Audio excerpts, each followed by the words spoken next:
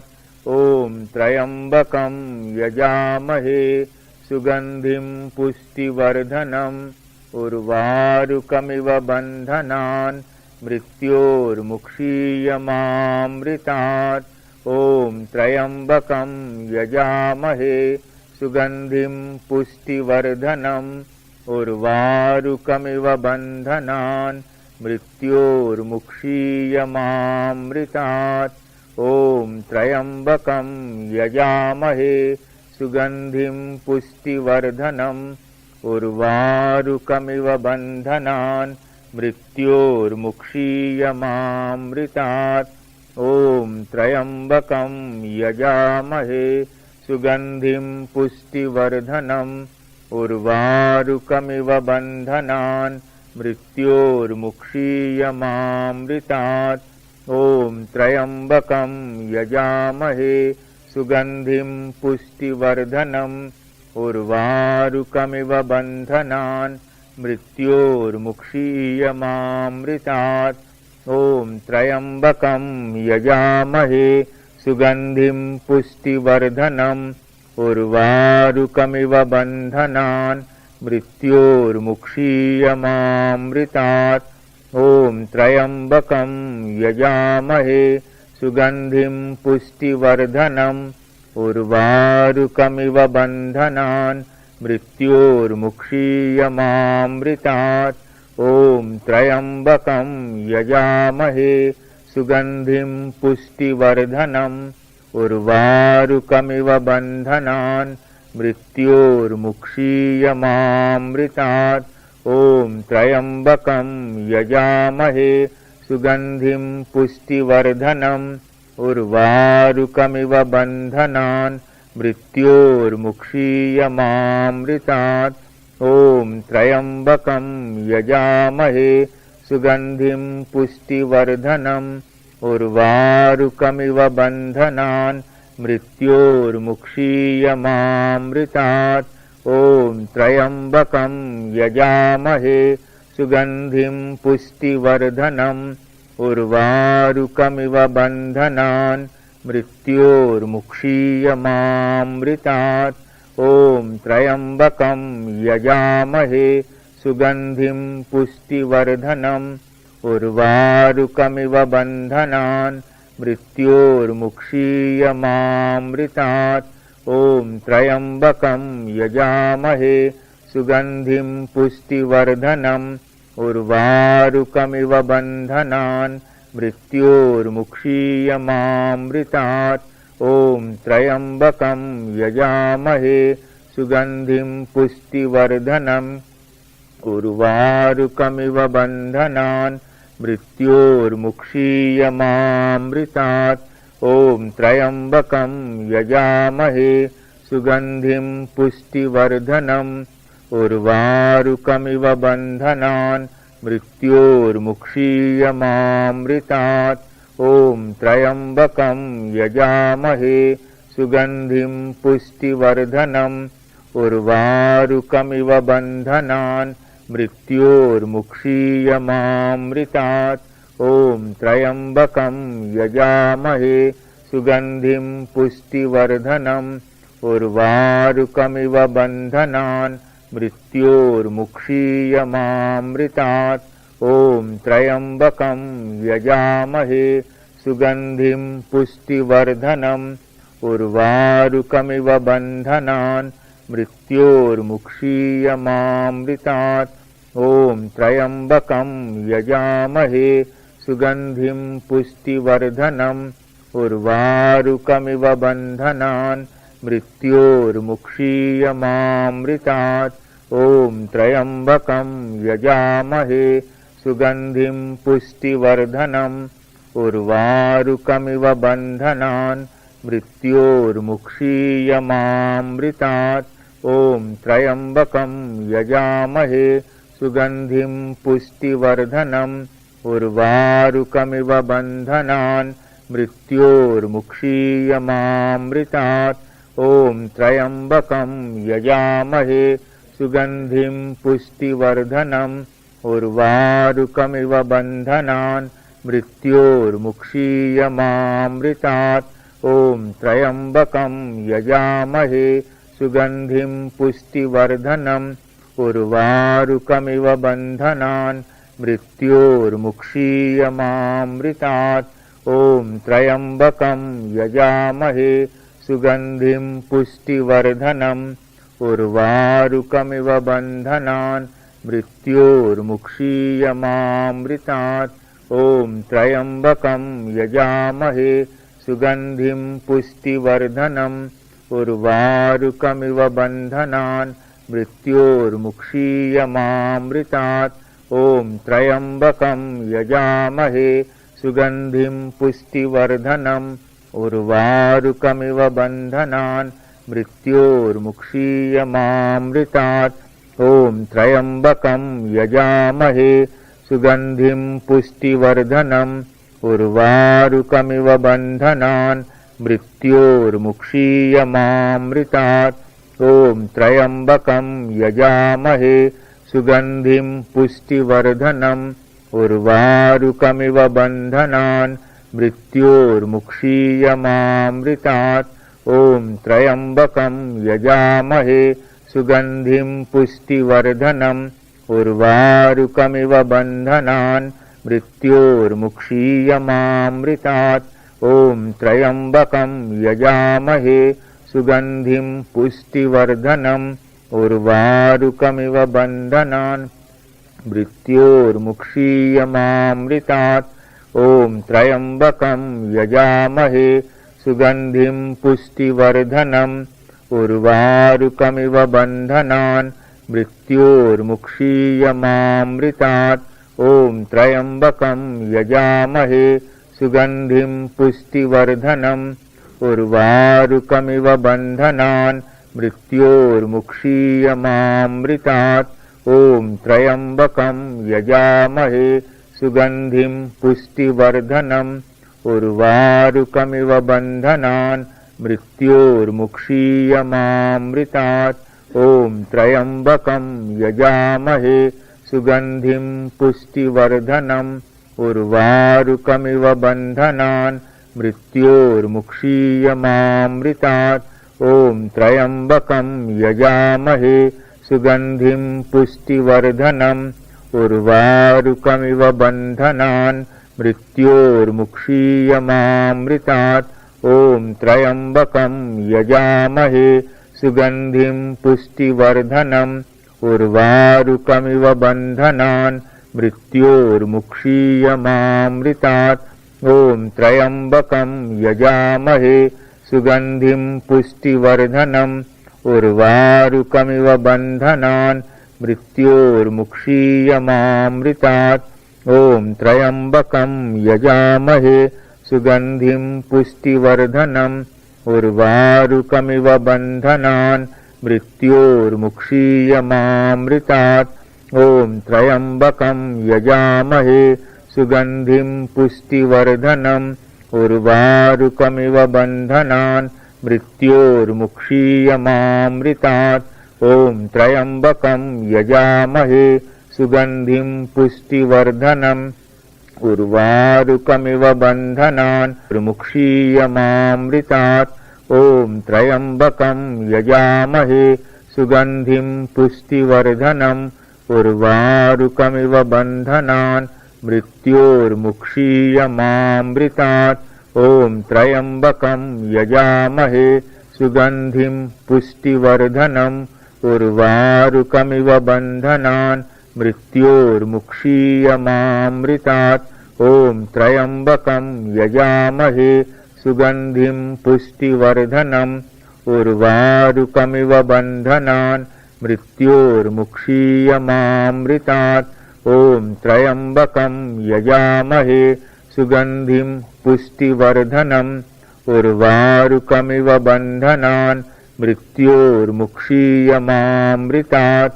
ॐ त्र्यम्बकं यजामहे सुगन्धिं पुष्टिवर्धनम् उर्वारुकमिव बन्धनान् मृत्योर्मुक्षीयमामृतात्।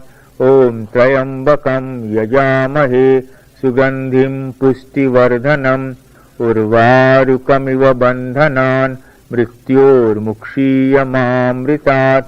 ॐ त्र्यम्बकं यजामहे सुगन्धिं पुष्टिवर्धनम् उर्वारुकमिव बन्धनान् मृत्योर्मुक्षीयमामृतात्।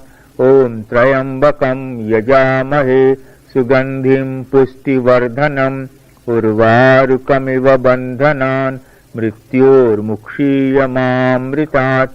ॐ त्र्यम्बकं यजामहे सुगन्धिं पुष्टिवर्धनम् उर्वारुकमिव बन्धनान् मृत्योर्मुक्षीयमामृतात्। ॐ त्र्यम्बकं यजामहे सुगन्धिं पुष्टिवर्धनम् उर्वारुकमिव बन्धनान् मृत्योर्मुक्षीयमामृतात्। ॐ त्र्यम्बकं यजामहे सुगन्धिं पुष्टिवर्धनम् उर्वारुकमिव बन्धनान् मृत्योर्मुक्षीयमामृतात्। ॐ त्र्यम्बकं यजामहे सुगन्धिं पुष्टिवर्धनम् उर्वारुकमिव बन्धनान् मृत्योर्मुक्षीयमामृतात्। ॐ त्र्यम्बकं यजामहे सुगन्धिं पुष्टिवर्धनम् उर्वारुकमिव बन्धनान् मृत्योर्मुक्षीयमामृतात्।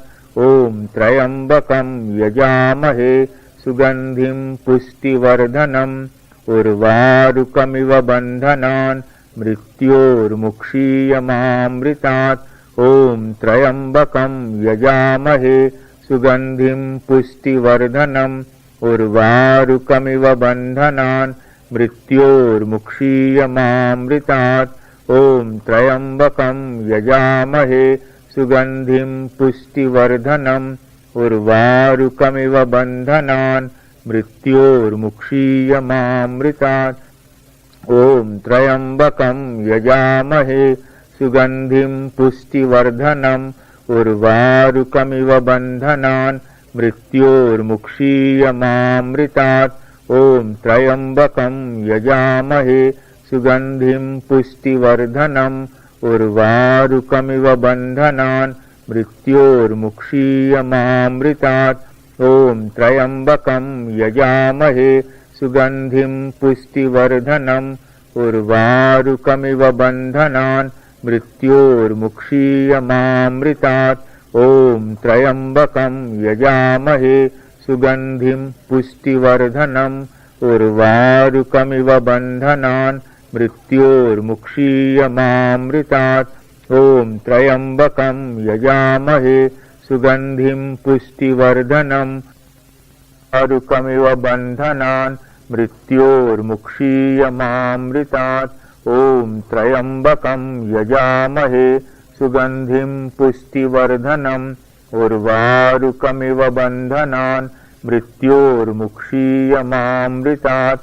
ॐ त्र्यम्बकं यजामहे सुगन्धिं पुष्टिवर्धनम् उर्वारुकमिव बन्धनान् मृत्योर्मुक्षीयमामृतात्। ॐ त्र्यम्बकं यजामहे सुगन्धिं पुष्टिवर्धनम् उर्वारुकमिव बन्धनान् मृत्योर्मुक्षीयमामृतात्। ॐ त्र्यम्बकं यजामहे सुगन्धिं पुष्टिवर्धनम् उर्वारुकमिव बन्धनान् मृत्योर्मुक्षीयमामृतात्। ॐ त्र्यम्बकं यजामहे सुगन्धिं पुष्टिवर्धनम् उर्वारुकमिव बन्धनान् मृत्योर्मुक्षीयमामृतात्। ॐ त्र्यम्बकं यजामहे सुगन्धिं पुष्टिवर्धनम् उर्वारुकमिव बन्धनान् मृत्योर्मुक्षीयमामृतात्। ॐ त्र्यम्बकं यजामहे सुगन्धिं पुष्टिवर्धनम् उर्वारुकमिव बन्धनान् मृत्योर्मुक्षीयमामृतात्। ॐ त्र्यम्बकं यजामहे सुगन्धिं पुष्टिवर्धनम् उर्वारुकमिव बन्धनान् मृत्योर्मुक्षीयमामृतात्। ॐ त्र्यम्बकं यजामहे सुगन्धिं पुष्टिवर्धनम् उर्वारुकमिव बन्धनान् मृत्योर्मुक्षीयमामृतात्।